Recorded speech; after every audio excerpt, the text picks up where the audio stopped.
अक्सर आपने महसूस किया होगा कि जो लोग अच्छे कर्म करते हैं वो परेशान रहते हैं, वहीं जो बुरे कर्म करते हैं वो खुशी से रह रहे होते हैं। अच्छे कर्म करने वाले परेशान होते हैं कि आखिर उन्हें इतनी परीक्षा क्यों देनी पड़ रही है, जबकि जो अधर्म की राह में हैं वो खुश हैं और जिंदगी का लुत्फ उठा रहे हैं। अगर आपके मन में भी ये सवाल आया है तो आज हम आपको इसका जवाब देंगे। ये जवाब वो है जो भगवत गीता में लिखा है और श्री कृष्ण ने अर्जुन को दिया था।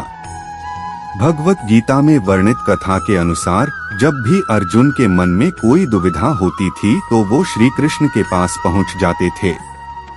एक बार की बात है, अर्जुन भगवान श्री कृष्ण के समीप आकर कहा कि वो दुविधा में हैं और इसका जवाब वो श्री कृष्ण से चाहते हैं।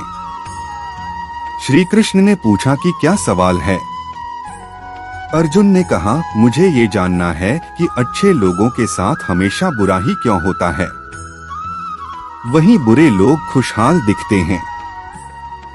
अर्जुन के मुंह से ऐसी बातें सुनकर श्री कृष्ण मुस्कुराए और कहा, मनुष्य जैसा सोचता है और महसूस करता है वैसा कुछ नहीं होता है, बल्कि अज्ञानता की वजह से वो सच्चाई नहीं समझ पाता है। अर्जुन उनकी ये बात समझ नहीं पाए। इसके बाद श्री कृष्ण ने क्या कहा वो जानते हैं। श्री कृष्ण ने अर्जुन से कहा, पार्थ मैं तुम्हें एक कथा सुनाता हूँ, उसे सुनकर तुम समझ जाओगे कि हर प्राणी को उसके कर्म के हिसाब से ही फल मिलता है। प्रकृति हर किसी को अपनी राह चुनने का मौका देती है। अब वो मनुष्य की इच्छा पर निर्भर करता है कि उसे धर्म की राह चुननी है या अधर्म की। कथा शुरू करते हुए श्री कृष्ण ने कहा, एक नगर में दो पुरुष रहा करते थे। एक पुरुष व्यापारी था जिसके जीवन में धर्म की बहुत महत्ता थी। वो पूजा पाठ में यकीन रखता था। वो हर रोज मंदिर जाता था और दान धर्म भी करता था और हर रोज भगवान की पूजा करता था। वहीं दूसरा पुरुष बिल्कुल विपरीत था। वो हर रोज मंदिर तो जाता था लेकिन पूजा करने नहीं बल्कि मंदिर के बाहर से जूते चप्पल चुराने। उसे दान और धर्म से कोई लेना देना नहीं था। समय बीतता गया और एक दिन बहुत जोर की बारिश हो रही थी। इस वजह से मंदिर में पुजारी के अलावा कोई नहीं था। ये बात जब दूसरे पुरुष को पता चली तो उसने कहा कि ये सही मौका है मंदिर का धन चुराने का। पंडित से नजर बचाकर उसने मंदिर का सारा धन चुरा लिया। उसी समय धर्म कर्म में विश्वास रखने वाला व्यक्ति भी मंदिर पहुंचा। दुर्भाग्य से मंदिर के पुजारी ने उसे ही चोर समझ लिया और चिल्लाने लगे। वहां लोग एकत्र हो गए और उसे बहुत मारा।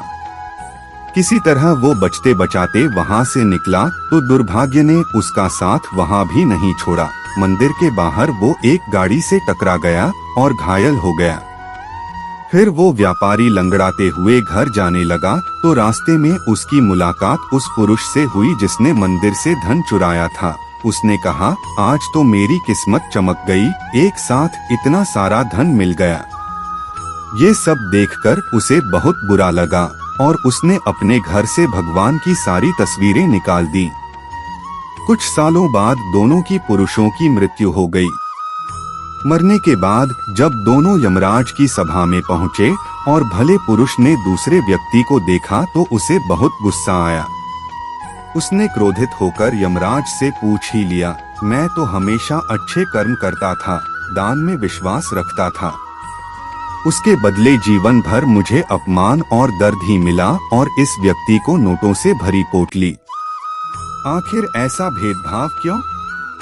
इस पर यमराज ने कहा, पुत्र तुम गलत समझ रहे हो। जिस दिन तुम्हारी गाड़ी से टक्कर हुई थी वो दिन तुम्हारे जीवन का आखिरी दिन था, परंतु तुम्हारे अच्छे कर्मों की वजह से तुम्हारी मौत सिर्फ एक छोटी से चोट में बदल गई। तुम इस दुष्ट व्यक्ति के बारे में जानना चाहते हो। दरअसल इसके भाग्य में राजयोग था, मगर इसके कुकर्मों और अधर्म की वजह से वो सिर्फ एक छोटी सी धन की पोटली में बदल गया। कथा सुनाने के बाद श्री कृष्ण अर्जुन से कहते हैं, पार्थ क्या अब तुम्हें तुम्हारे सवाल का जवाब मिल गया? ऐसा सोचना कि भगवान तुम्हारे कर्मों को नजरअंदाज कर रहे हैं, ये बिल्कुल भी सत्य नहीं है।